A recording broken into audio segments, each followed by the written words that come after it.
Good afternoon and welcome. It is a Wednesday. It's a hump day right here in the Mile High City, the 6th of May. It's 2 o'clock in the Mile High City, and we'll get going again with another edition of the Modern Eater Show. Thanks for tuning in. Big show for you today. Myself, Greg Hollenbach, and Jay Parker behind the imaginary glass. How are you, Jay? I'm well. Thank you for asking. Good to see you. Okay, big show today. Again, getting back at it, and Denver's stay-at-home expires this Friday, and you can kind of tell as the rebooting or the opening back up of businesses right on the forefront of that. And so it's hurry up and get ready. So right now it's going to be an interesting week as we ramp up. Also, it's National Nurses Day, May 6th, National Nurses Day. Jay, not to be mistaken with International Nurses Day, which is May 12th. Yeah, I mean, good. I mean, both days. Good for all the nurses. Celebrate them. The nurses and all frontline workers just doing such a great job in keeping us safe and healthy. So thank you so much to the nurses today as we pay our respects to you on National Nurses Day. Okay, the man of the hour. He's going to jump in right now. His name's Chef Hosea Rosenberg, Blackbelly and Santo. You know him. He's a friend in the industry and just a really, really great guy. Chef, welcome to the Modern Eater Show. Thank you for having me. It's good. Sorry I have this face covering, but it is me. It is you, yes. Yeah, prove it, Chef. No. We'll get going. And nice choice of face covering. You could have selected a lot of things, but you went with the bandana. Yeah, well, this is one of our, I don't know if you can see the name of this. It's a Santo bandana. This is from our employee party we did last summer. We handed out bandanas from both restaurants, and it turns out they came in real handy now. So who knew? They do come in handy. It's like I got a bandana from Natural Grocers during their anniversary party. They handed out some bandanas, and there it goes. It comes in handy, the bandanas right now. Okay, cool. For those that don't know you, Jose, I know that talking about yourself is extremely difficult to do, but you'll do it the best. Could you give 30 seconds on yourself, sir? Sure. I own and operate 2 restaurants in Boulder, Santo, and Blackbelly. I'm in Blackbelly right now. I'm in the dining room. We started this restaurant 5 years ago, a little more than that. I started the catering arm of it about 8 years ago. We also have a butcher shop in addition to the catering in the restaurant. And then Santo is across town. We got a little more than 2 years under our belt there. And that's New Mexican food, the stuff I grew up eating. Guys that are just tuning in, thank you for that. You can comment on this stream. If you have a comment for Chef Rosenberg, please, by all means, or words of encouragement. He's with us for about the next half an hour, so thanks for tuning in, and obviously liking and sharing is cool. Well, we'll take it from there, from the catering company, and now evolving the catering business. How did that look?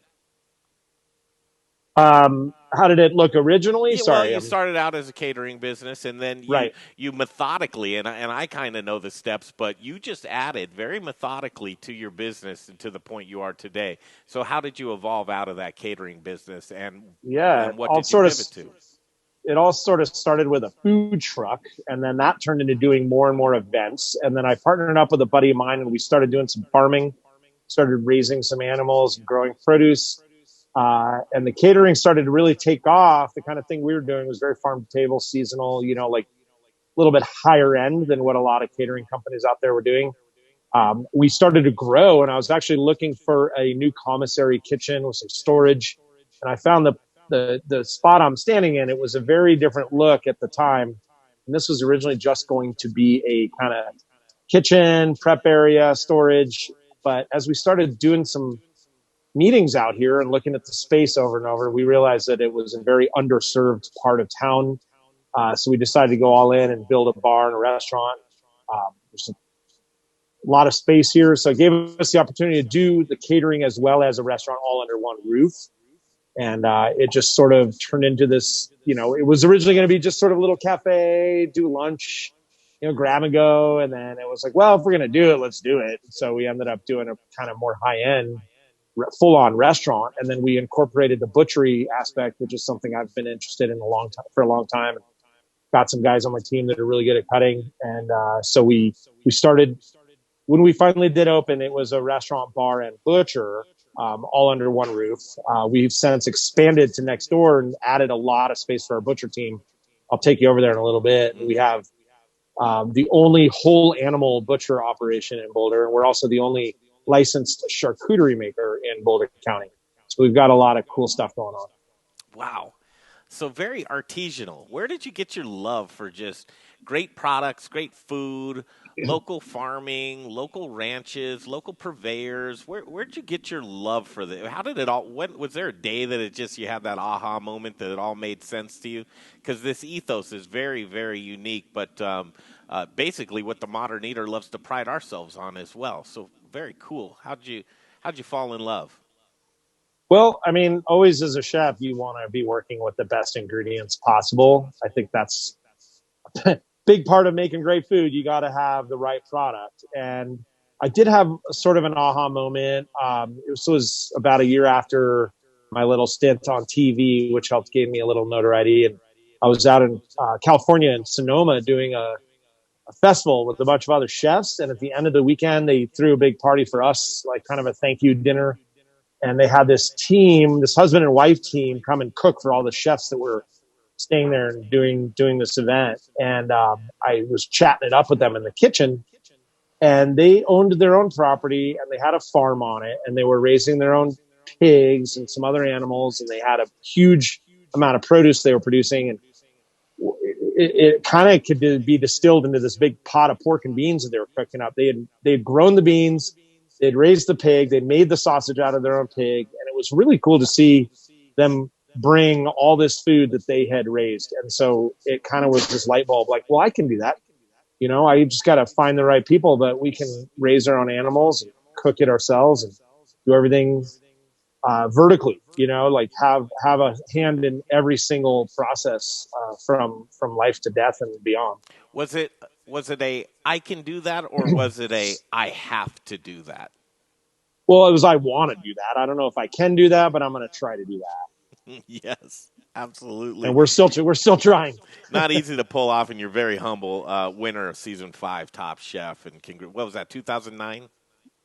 Yeah, it was a long time ago. We don't need to, you know. It was about 10. It was about a decade ago. I know. Okay, I'll go past that. So here we are today, and right. Obviously we're going to do pre-coronavirus, where you're at now, and then what you see post-coronavirus. We were actually just talking a little bit about what some other chains in other states are doing restaurant-wise upon reopening. So we're kind of caught up pre-coronavirus. Okay, coronavirus hits. It's restaurants and dining rooms shut down. I believe it was March 16th. Yep. Yeah, March 16th. Sounds about right. Monday. Yep. It's one of those days where everybody kind of stops and knows what they were doing.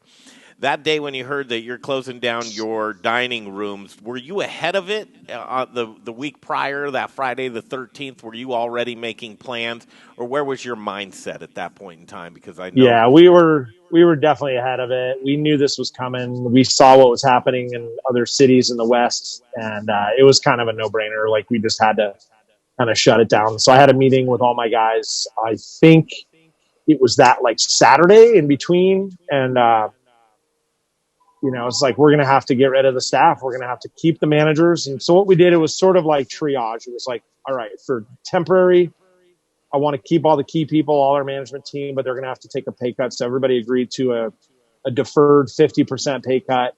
And then that Monday, we had everyone come in, and we told all the hourly people that they needed to apply for unemployment, that they're being, you know, basically furloughed. We didn't know for how long, but we can't keep you. And sure enough, like, I think it was later that same day, they came down with the statewide announcement. But we had already told our staff, just be, you know, this isn't going to happen. Like, no one's going to come out to eat anymore.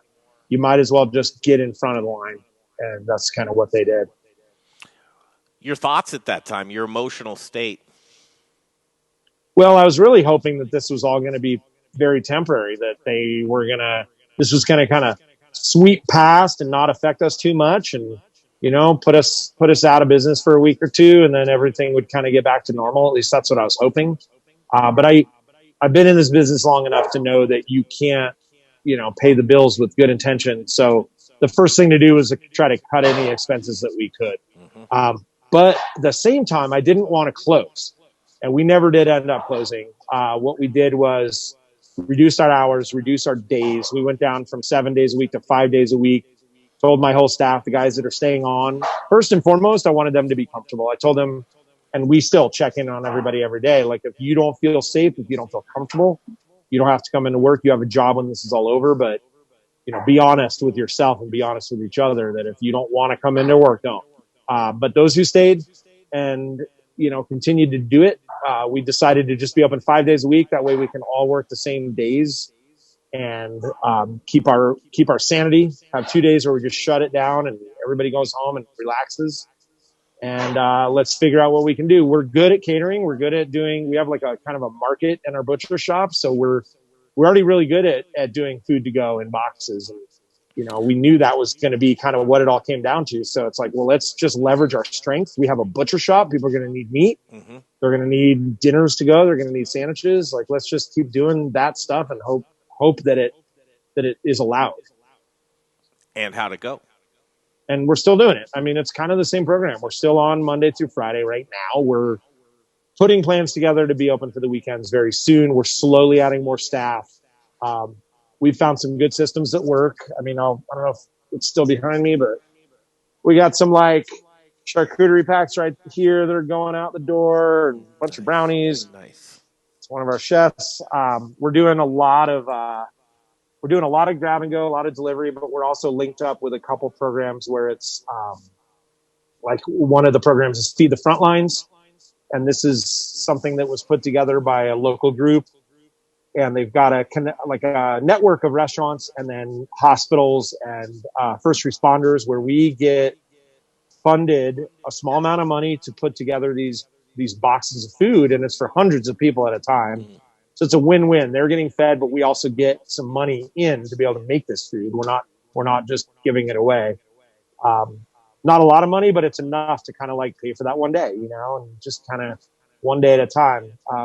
Additionally, 2 weeks ago, we signed on with World Central Kitchen, which is Jose Andres's like international food relief organization. And we are doing that every week, once a week. And that's like 750 meals to go.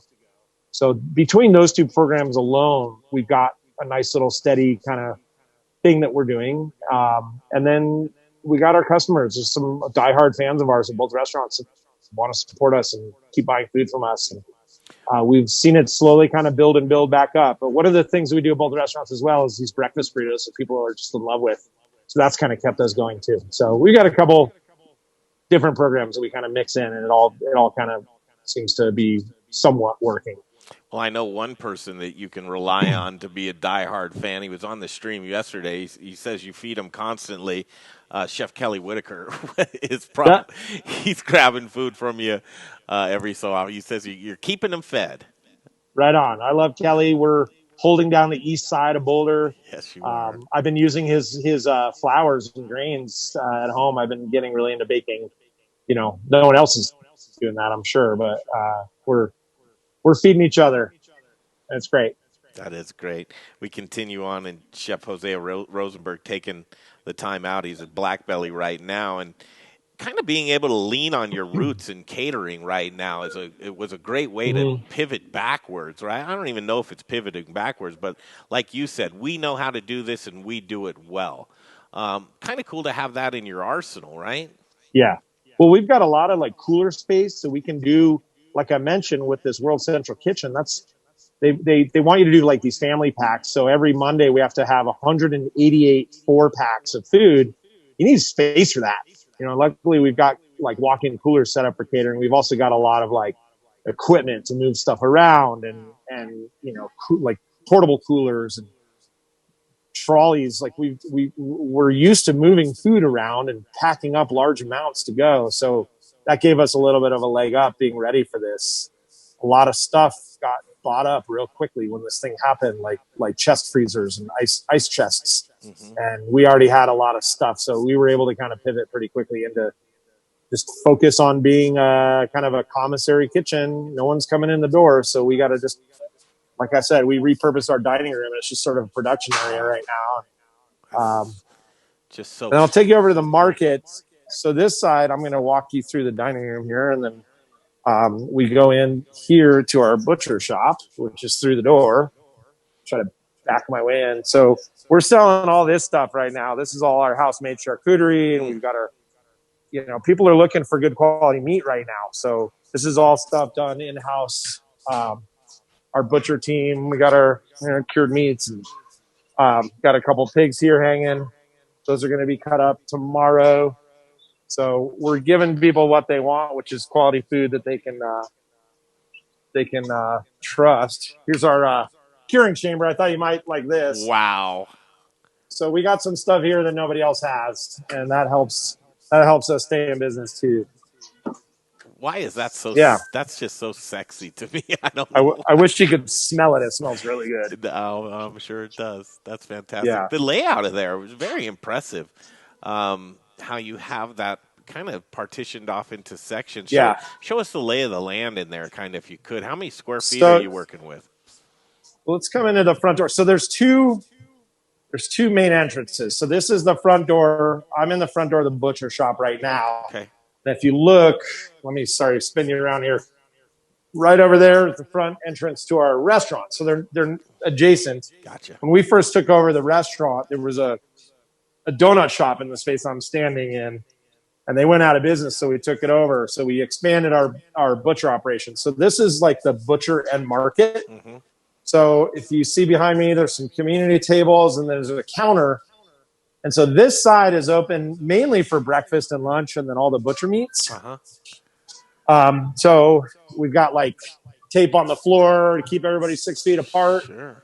But we have our counter. And so this was already set up for kind of this sort of grab and go, And so we've got the counter. We're doing all sorts of baked goods. We have a really great bakery operation. So we got our chocolate babkas and our cookies.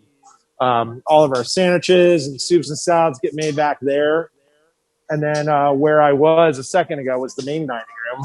And I can take you back in there. But again, this is all our butcher cases. There's a whole separate kitchen on this side. So we're making all of our breakfast burritos, our sandwiches, our grab and go items over here. And then we've got like a patio that we can't use, a garden out there, but that's kind of neither here nor there. But the garden's getting planted as we speak. But then this is our dining room of the main restaurant. Uh-huh. And the only real bummer is we just had these new booths installed. Oh, they're gorgeous. Literally no one sat in them because that all happened right before this stuff went down. Yeah. But we've kind of repurposed our main dining room into a production area for all the large events that we're doing. There's some more charcuterie and cheese platters we're working on. So instead of chairs and tables, it's to-go boxes and people boxing crap up. Yeah, what a beautiful space. Delicious stuff up. And I'll take you into our kitchen. So this is the main side. So there's a lot going on over here. That's our pastry chef, Lisa. Say hi, Lisa. Hi, Lisa. So she's making a bunch of desserts. Yeah, so this is the main kitchen. We're in the belly of the Blackbelly. You're the belly of the Blackbelly. This is our meat production area where we have like a big giant grinder where you literally. I think we're a little too ambitious in there, Chef. That cooler's doing its job and blocking everything out there. Hopefully he'll be able to pop back in here. He's showing us. The difference is we just don't have our dining room. Yeah, no, absolutely. What a pleasure to be able to get a walkthrough with here and get you situated once again, and we'll talk some food. Let me get back to somewhere I can sit down. what an awesome tour in the Boulder area. Obviously, right now they're still serving you. It's a Monday through Friday operation. Saturdays and Sundays are out of the question. You're getting regrouped on the weekends, aren't you, Chef? That's right. Yep. That's exactly the plan. But we hope to, by the end of this month, be open again on Saturdays and Sundays. We just want to make sure with our super limited team that we don't burn anybody out. It's 1606 Constaga Street. Did I murder that? Is it Conestoga? Conestoga? I sure did. Go visit them when you're able to, for sure. Just setting the standard, and I kind of want to talk about that local connection or that local food chain that you've created. The national food chain is just terrifying right now. You're seeing things like, and I hate when I say our food, I mean people that enjoy good, thoughtfully sourced, sustainable food. I'm worried about our food being under siege by folks that don't generally eat great food, which is kind of a weird thought process because everybody should have great food. But it's almost like that secret that I don't want people to know, especially when I'm seeing news articles like Burger King taking burgers off of their menu in some markets because just the supply chain is destroyed. We saw it with restaurants at first, and when they shut down, anybody that was in food service in particular had a hard time bringing their products to market. Then we saw those folks pivot to try and get it into retail locations, and now we're seeing retail getting destroyed on a national level with some of these terrifying meat packing plants. What are you seeing out there in the food chain right now, Chef? Well, it's all very scary. I mean, I agree with everything you just said. What we have always prided ourselves on is working with local purveyors, but it's still affecting us because even our lamb all comes from Clint Buckner, just a few miles up from here. To use his as an example, like he still has to take his animals to a slaughterhouse. And it's the same slaughterhouse a lot of other places use. He just takes his animals there, they get killed, they get inspected, and then we get the meat. But if they shut that down because of an outbreak, then he won't be able to get us meat, even though we're not going through these giant, agro, companies. We're still, beholden to the food chain like that. Yeah, well, I mean, the options are what? For him to send it down to Durango at Sunnyside or West Cliff for something remote. There's only so many places. There's totally. only so many places. So what's the word on the street with that? What are the backup options? Well, it's getting more and more limited, but currently the guys that are selling us meat are still able to get it, but they've told us, this is like 4 or 5 different purveyors that we use to get our meats. They're recommending we go big right now, and of course that helps them. Load up. We have, as you saw, we have plenty of space, so we can get more inventory in at the moment. It's better to kind of, stockpile, but we can't do too much. Everything goes bad eventually, and the meats that we're getting in, like the beef, we can dry age for a while, and we can make a lot of cured meats and sausages and whatnot. But we want to be able to offer fresh cuts to people. A lot of people are coming into our butcher shop right now because they know we have quality, like the best meat you can get, but also they trust us more than a big grocery chain. They don't have to be around as many people. It's just a smaller operation. So we're hoping we can keep this up. One of the bigger issues we're dealing with right now, just in general, is all the containers, like all the to-go boxes and all of that kind of stuff, because everyone just switched to to-go. And these places that make the aluminum half hotel pans or the to-go boxes, the clamshells, whatever, all of us are just struggling trying to find containers because everybody that we used to buy stuff from is out. There was a shortage of gloves for a little while, and you can't do this without gloves on, and then we can't get gloves. So there's a lot of other factors. This is already extremely difficult. And then there's these other things you're just not expecting, like they're out of something. It makes it real hard. Yeah, and think about it. That can stop your food production, right? If you can't put your hands out and say, okay, here's your here's your cuts or whatever your meal is. What's the workaround for that? We're just trying to be really creative. So we have a few different places where we can order from. We've gone online, just searched, just start buying whatever you can buy. I mean, we're not trying to buy everything up, but we have to be able to do these deliveries. So you have to, like I mentioned, World Central Kitchen, they're only going to use us if we can deliver. We have to be able to pack that stuff up. So we're getting as resourceful as we can. There's also a really great network, as I'm sure you guys are well aware, but the Boulder and Denver restaurant scene is very connected. Everybody kind of looks out for each other. So we've had to borrow and beg from each other. Sure. I had extra bags with, the big brown paper bags that, I had extra. And then one of the other guys had some aluminum lids that I needed. And everybody's sort of bartering and trading and just kind of just helping each other get by. Yeah, with COVID being a surface creature, you can't really get too creative and say, okay, well, let's do glass stuff. And for our specific customers, just like a mug club or something, to where we're going to send this out to you in glass, and then you bring back your glass clean. But No, we can't do that. None of that. No, they will not allow any refills. So you can't, like, even with coffee, we can't let people bring in their coffee mug. We have to give you a paper cup.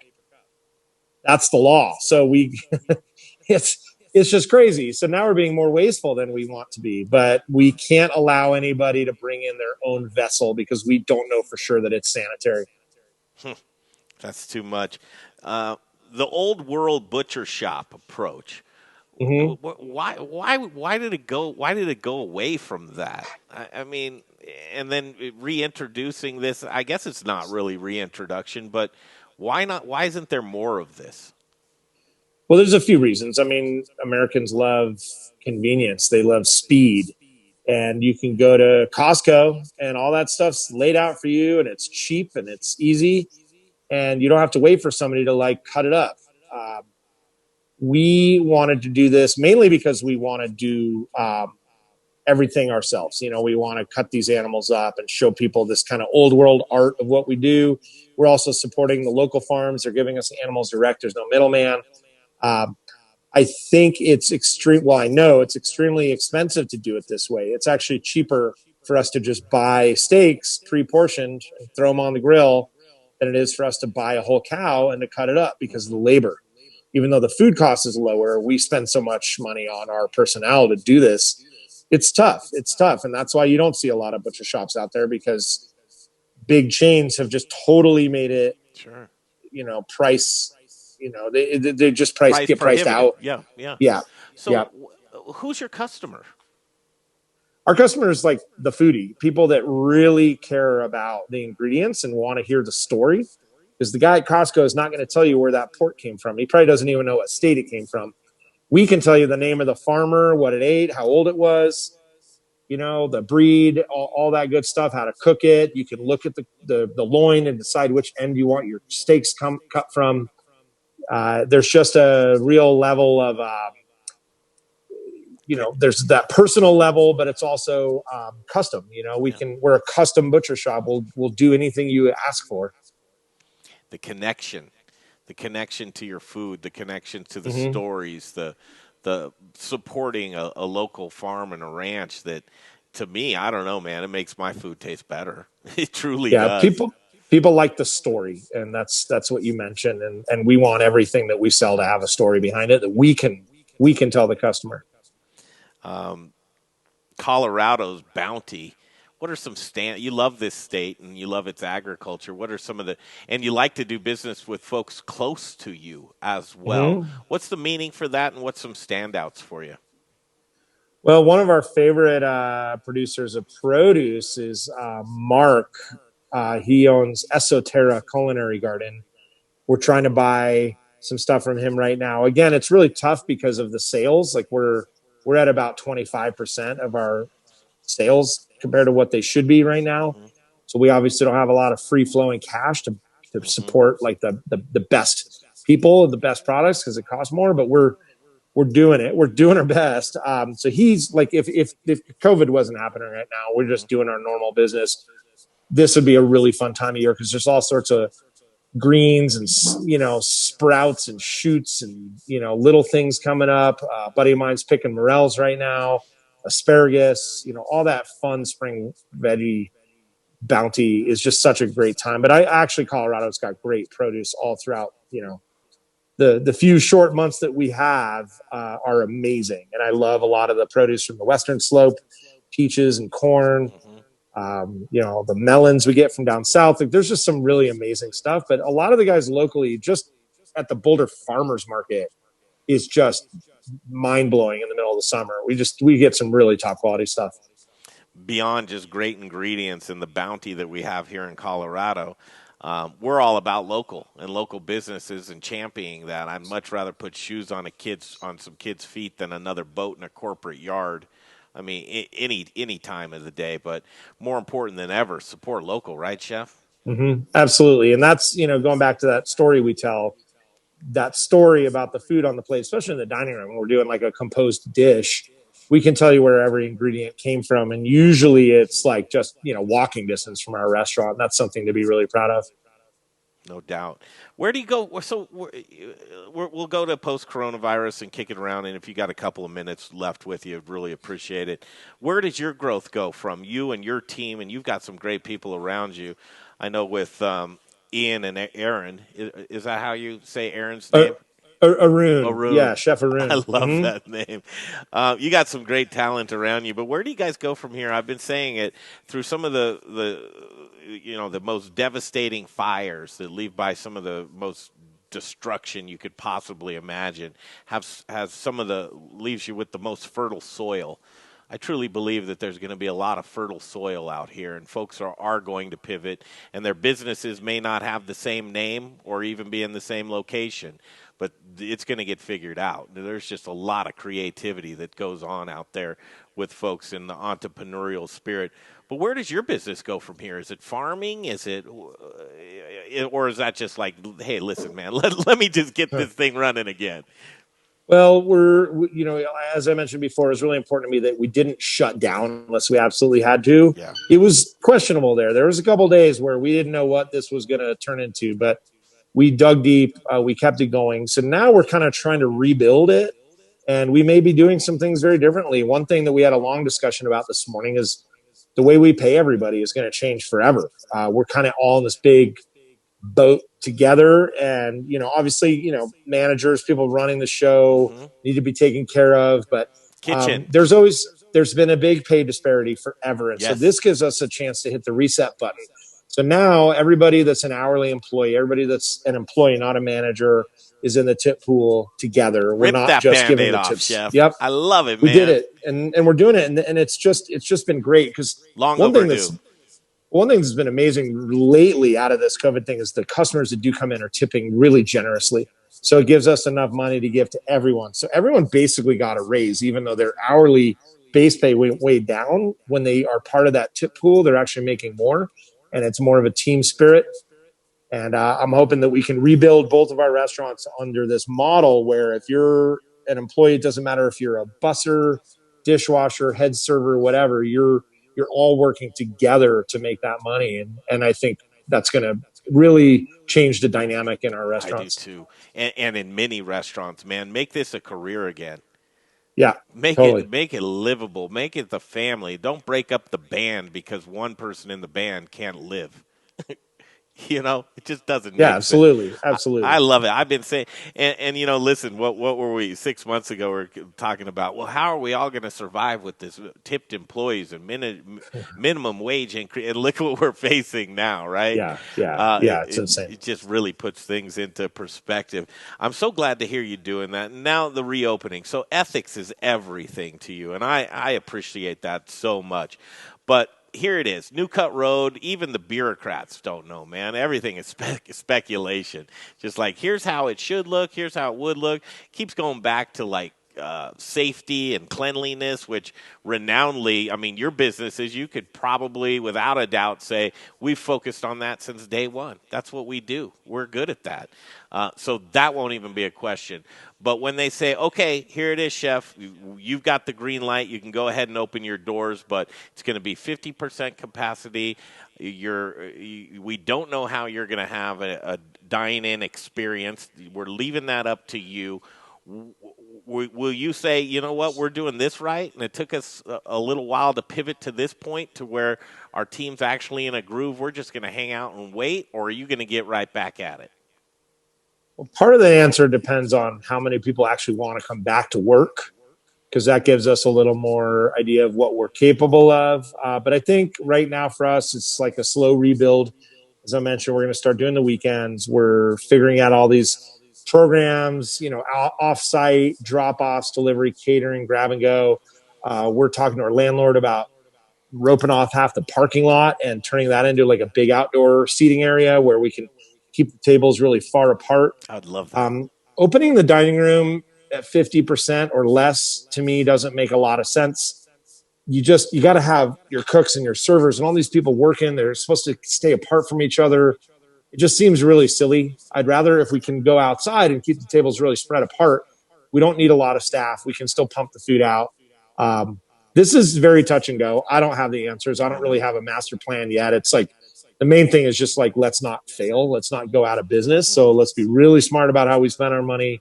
Let's be really smart about how hard we all work. Everybody's got to work hard, but I don't want anyone burning out or getting depressed. Like we gotta have some time off. You got to be able to go chill. Like there's already so much stress in the world because of this thing. And then the work thing makes it that much harder. So you're going to go. It's a lot to manage. Yeah. Your own role, which I can appreciate. We're going to go by our own rhythm, and as well you should. It's interesting. Had Chef Dan Asher on, I don't know, a handful of days ago, 4 or 5 days ago, and Dan's a real vibration guy. At people's energy, how his food is received, response directly from them, plated food. He feels like it's like everything's out of my hands right now, Greg. I don't have responses. I don't know how to create an experience. I don't know how to get that vibration, but that's what I'm looking for. I'm trying to figure out how to create a vibration during this COVID thing, and that's a killer right now, especially for folks like Dan who are just so much on the customer experience, Yeah, and so, I mean, we feel that same way. We might not explain it the same, but, at the end of the day, we still got to make really good food. We got to take care of each other. We got to enjoy our work, especially with, like, skeleton crew we're on. The dining room is a storage area now. Like, it's kind of sad, but, like, if we all can look at it in the light of, hey, we still got jobs. We still got to feed people. People still got to eat. And that keeps us going, and so we're just, and it's not about competition with other places. Just, we want to be able to do what we can do and hopefully make a bunch of people happy. But be also at the same time, we're constantly questioning it all. Like, could we be doing this better? Is there a different way? How do we engage with more people out there? Like, how do we do this safely? There's constantly just question after question after question. But I want all my guys, everybody that works with me, to go home every night and feel good about what they did for the day and feel happy about it. Know that they're in a safe, responsible environment. We're all taking care of each other. Yes, indeed. So, people talk about, artesian food like that. It's already fairly expensive. I may be priced out of it. We reopen and margins are already thin for these guys. Are you going to have to offer a $50 chicken and a $30 martini in order to keep things going with hyperinflation kicking in? Or what does that look like, Chef? Yeah, that's a tough one too. I honestly don't have that answer. I mean, part of it means working with the landlords. They have to understand that, like, the world has changed and they can't keep just jacking up our rent every month. Mm-hmm. I mean, I've got landlords that understand what's going on, but it's a little different than for them too, because they've got bills of their own. But if they expect any of these restaurants to survive, they have to kind of work with us. Like, if we're at 25% revenue and it's not our fault, we shouldn't be expected to pay 100% of our bills on time, and no one's going to go out for a $50 plate of chicken anytime soon. But I do think prices in general have to go up, especially when you're talking about organic food, local food, things that take a lot of effort to put together. I'm hoping that now that a lot of people are cooking at home, they're going to understand and respect restaurants and chefs that much more, because they realize how hard it is and how much work goes into it, how much you got to clean up afterwards. And I think a lot of people are probably really sick and tired of cooking for themselves. Yes. Thank you for your time today. I do want to ask, if you don't mind, I was reading a People article, and your young daughter, just a beautiful girl. Her name's Sophie. And would you mind just talking a little bit about the other fight that's going on in your life right now, Chef? Yeah, so not to exaggerate, but I don't think things could get any harder for me and my wife right now, knowing that our restaurants are kind of teetering on the edge every day.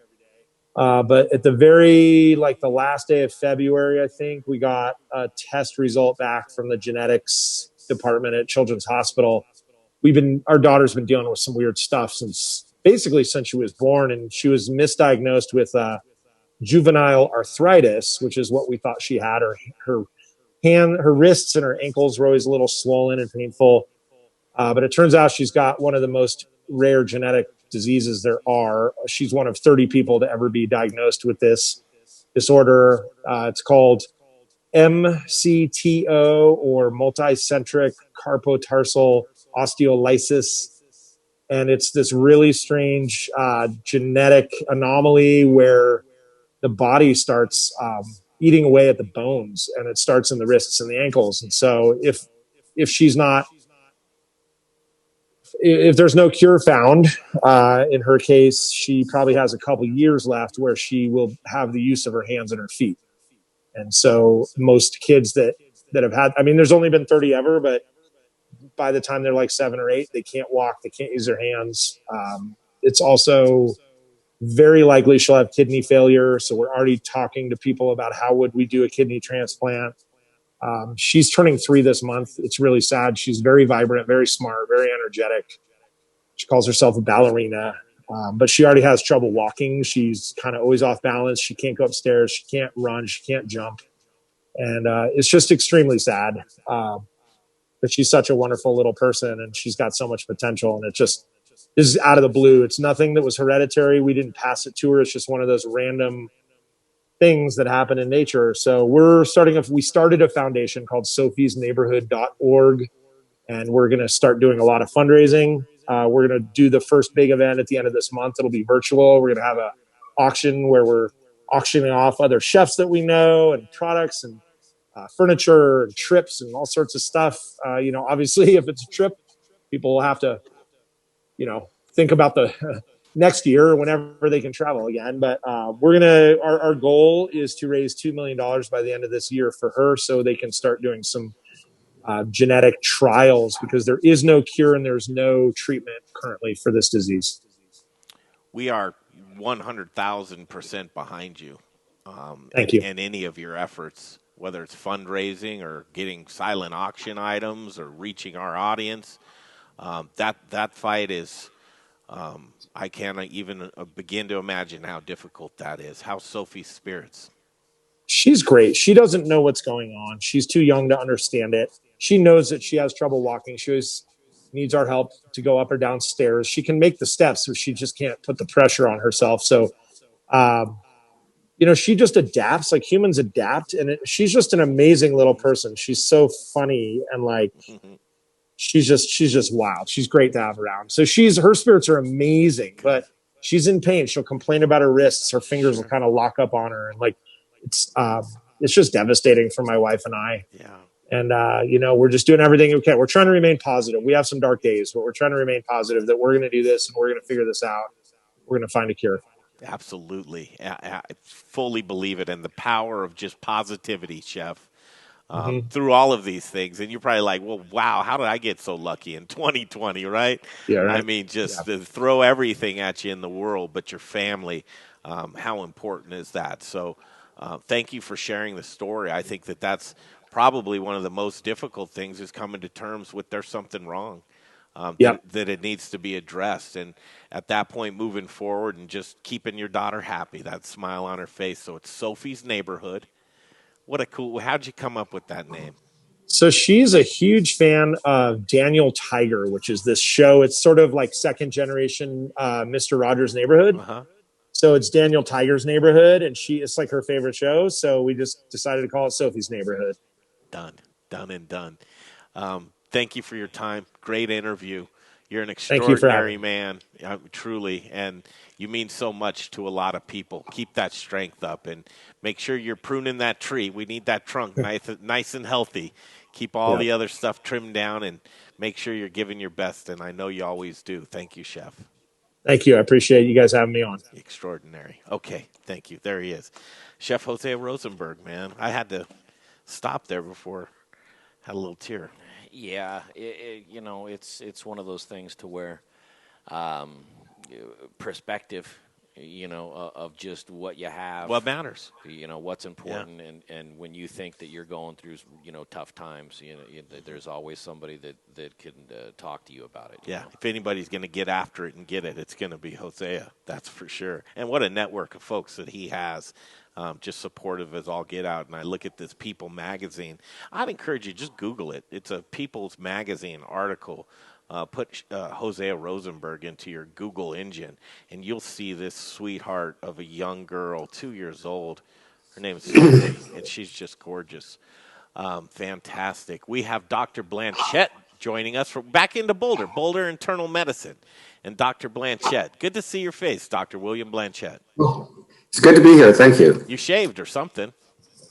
My wife gave me a haircut. Your wife gave you a haircut. So just a little comment. The last fabulous meal that I had before this thing shut down was at Jose's restaurant, the Black Bear. Unbelievably good stuff. Oh, really? Fabulous, yeah. Oh, cool. Last great meal I had before we shut down was at his place. Good to have you back on the stream. For folks that don't know you, you've been on, I don't know, a handful of 3-4 times with us, and we always appreciate your time. But tell the folks, take a minute to talk about yourself. Well, basically, life has been easier lately. We're seeing fewer cases. Fewer people are sick. We haven't put anybody in the hospital for several weeks now. Had a number of older patients who are in nursing homes pass away from COVID. And we're still doing 90% of what we're doing telemedicine. We're seeing very few patients in the office.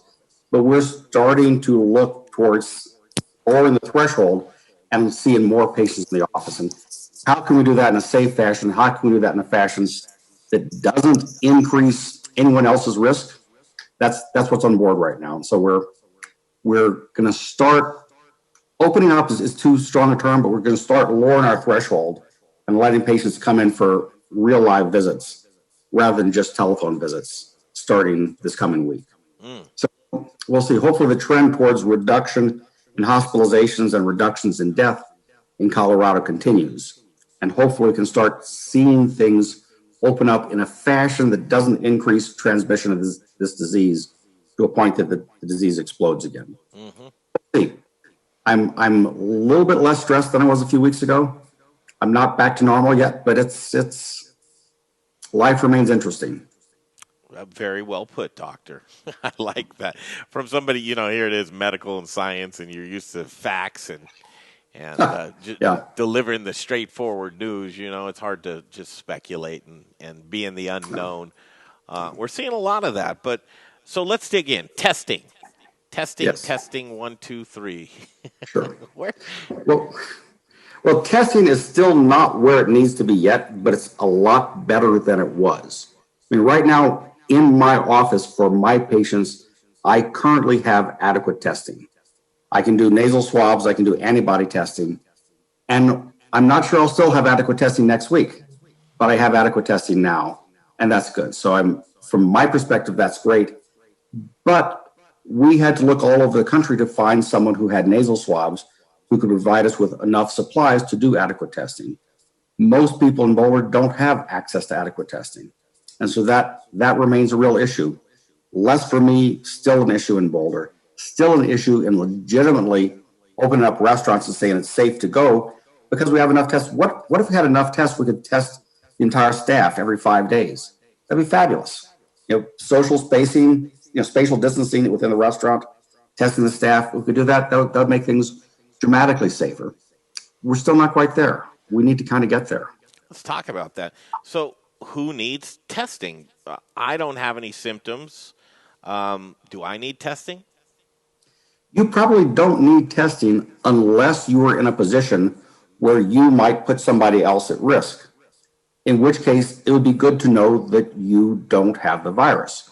If you're going to go home and visit your grandparents and they're 85 years old, and you have not been completely isolated for the last 3 weeks, you have been to the grocery store, you've been somewhere, it'd be great to be able to do a test, find out, do you have the virus? And if you don't, then it's that much safer for you to go visit your grandparents. So if tests were just a dime a dozen at every street corner, say, get tested once a week and just make sure you don't have it. That way you're reducing your risk when you go visit people who are in greater jeopardy.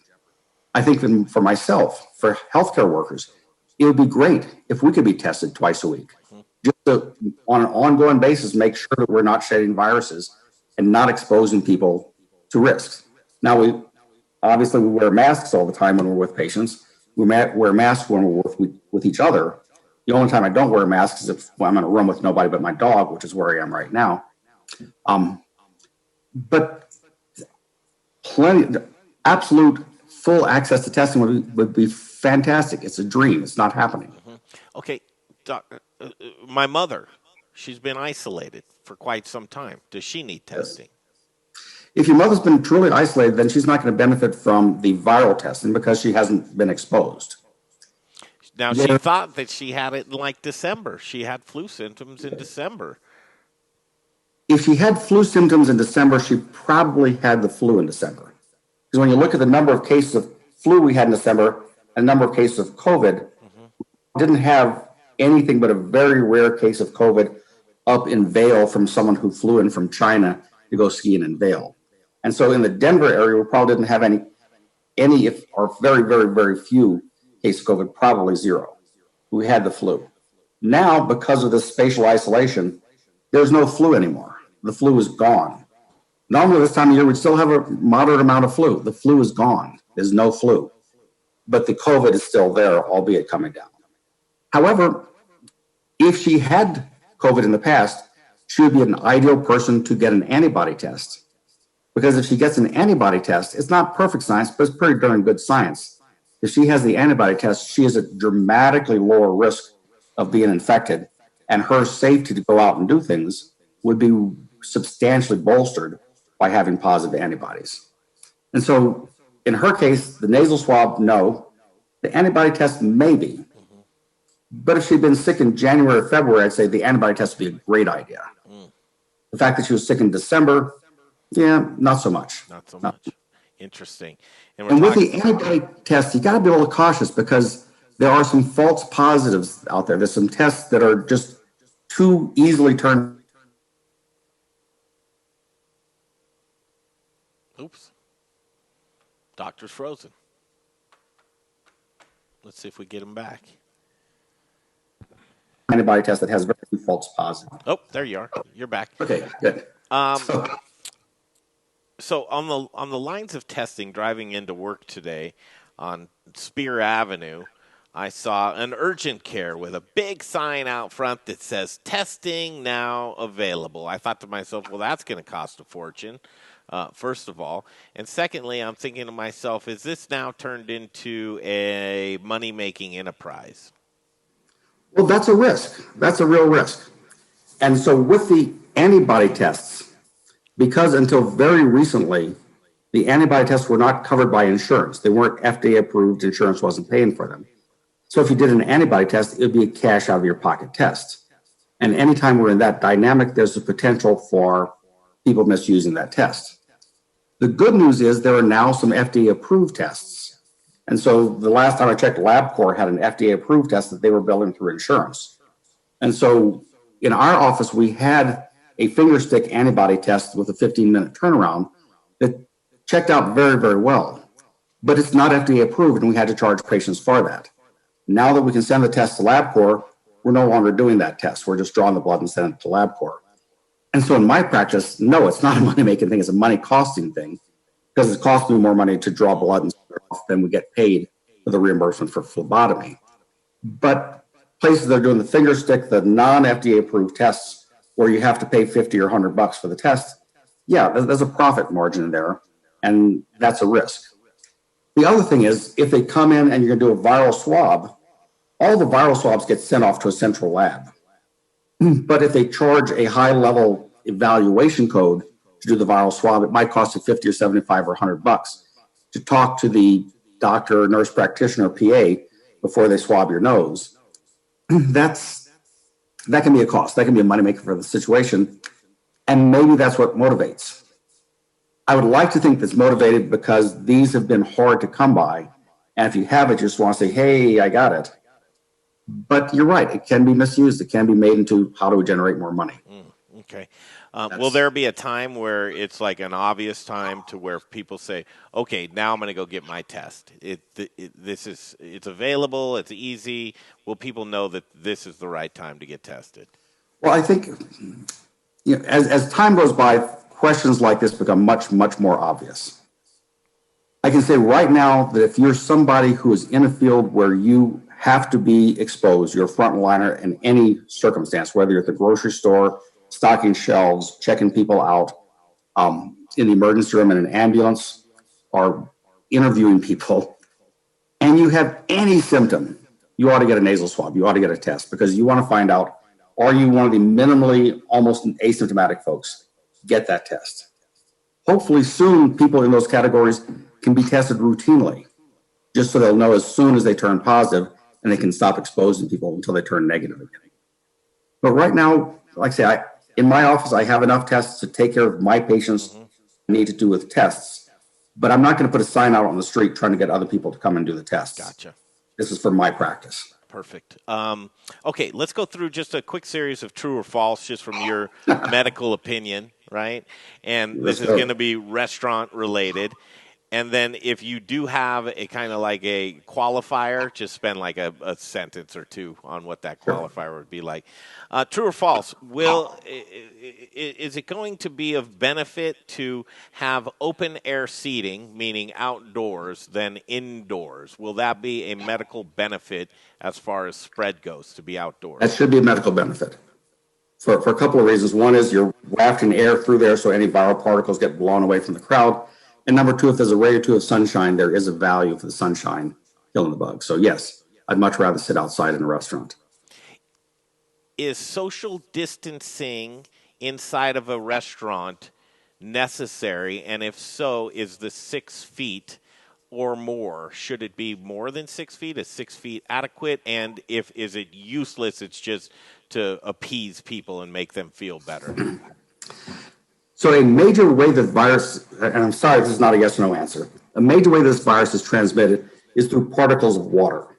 When you get past 6 feet, those particles of water have evaporated and the virus is no longer housed in a particle of water. That's where the 6 foot distancing comes into play. And probably for anything other than a cough or a sneeze, 3 feet is fine. But the virus is still alive after it comes out of that particle of water and can still be transmitted. And so 6 feet is really not quite enough for the virus not to get from me to you eventually, which is kind of why I like the outside where there might be a little breeze wafting by. Mm-hmm. I think that the function of masks is to capture those little particles of water in the mask. Mm-hmm. And so we don't need the 6 feet, although we still recommend it when you're wearing the mask. Mm-hmm. The reality is none of this is perfect. What we're trying to do is reduce the infectivity. Mm-hmm. One person with a disease doesn't give the disease to more than one person. And so all this is not a pure science to say you can't get infected. This is more, if you stay 6 feet, the number of people you will infect may be less than one. Therefore, the virus will continue to decrease, won't continue to explode. Gotcha. So there's no guarantees with 6 feet. Yeah, I would hope logic would prevail on this.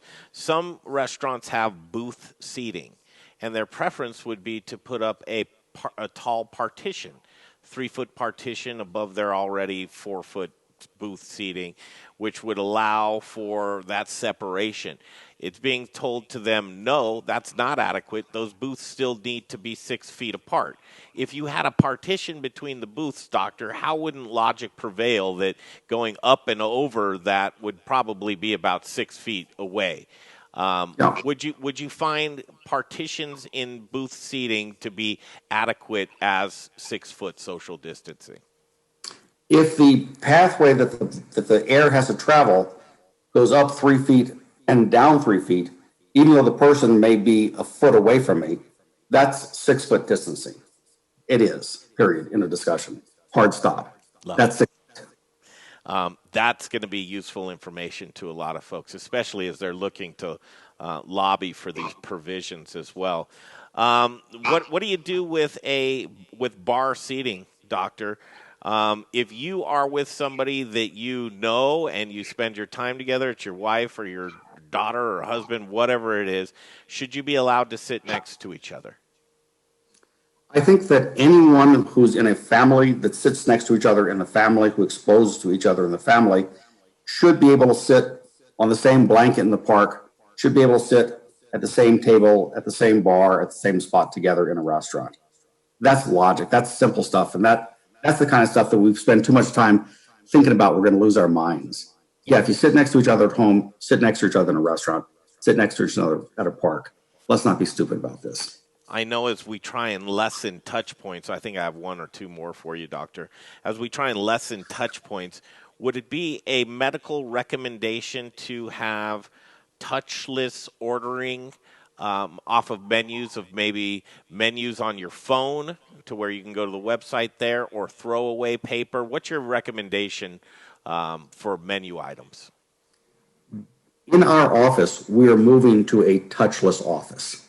So patients aren't signing in, patients aren't touching a pen, patients aren't handing pieces of paper to the front desk.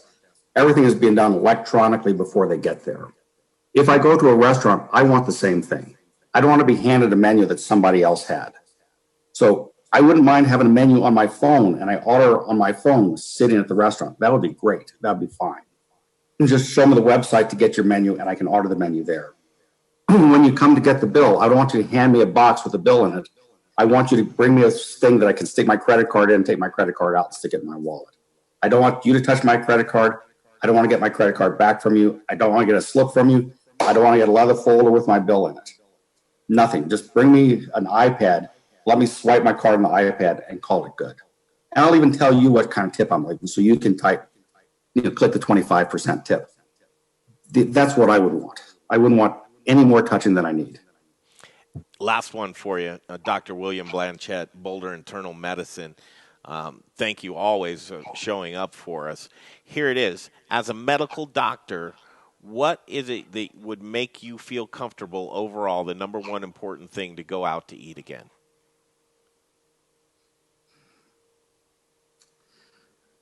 Honestly, when we in medical science develop a treatment that when you get this disease, you're not going to die, that's when I'll feel, let's all go out to eat. Let's all go out to eat.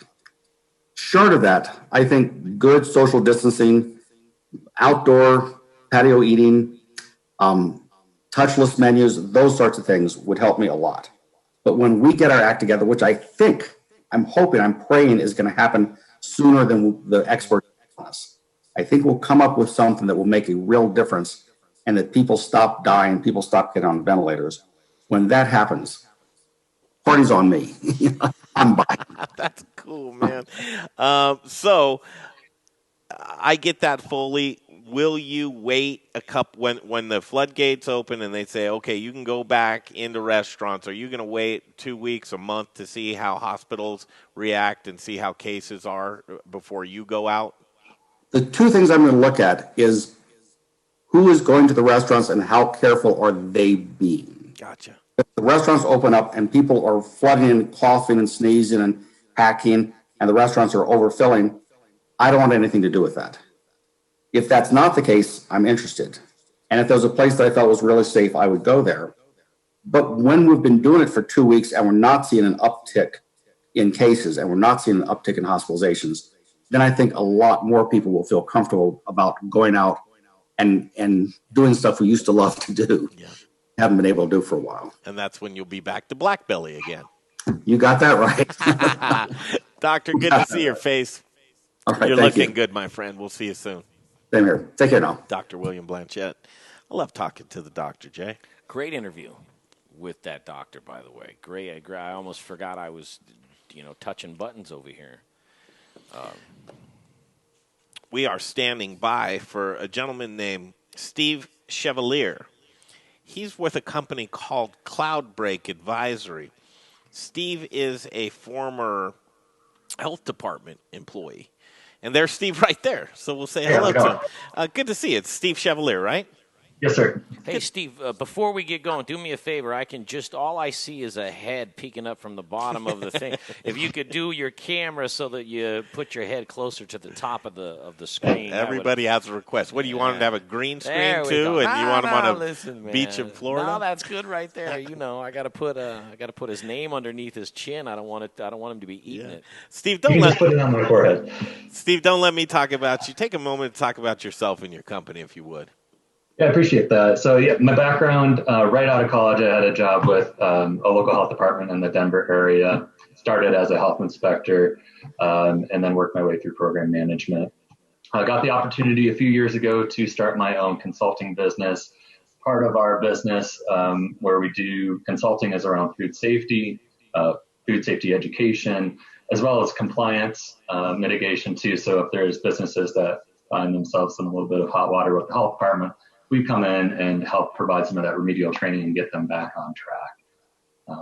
And then right now, I'm certainly focusing on helping businesses, restaurants, grocery stores focus on developing plans just to get ready, even about thinking about reopening. Because even though we're getting closer to that time frame where we might get the green light, there's still businesses that are really leery of reopening, and they might be putting off the planning part. So that's what I've been focusing on lately. I don't know whether you've seen any of today's show or any prior shows. We had Hosea Rosenberg on from Blackbelly Market, who's a very ethical guy when it comes to safety and employees and customers and sustainability. And then we had on just Dr. William Blanchet from Boulder Internal Medicine talking about some of his concerns when it comes to restaurant. Were you able to catch any of that interview? Yeah, I did. And he hit on a lot of great points, especially I caught it towards the end when I joined on, but he was speaking about some of the psychology that these businesses are going to have to start practicing and getting familiar with around marketing. Like, how are we going to make customers feel comfortable to come in again? What are some things that we can do in terms of visual cues, at least, to show customers, yeah, we got this. We've done planning in advance. We know all of the compliance and regulation requirements to get up and running, and we're going to keep going with that. Before we get started here with you and Steve Chevalier here with us from Cloudbreak Advisory, I saw this Fox 31 piece on restaurants plan reopening, and this is where I got turned on to you. I'm going to play this piece. It's about 1:45 long. You need me to... do my thing there for me. You need me to... That's our technical term, Steve.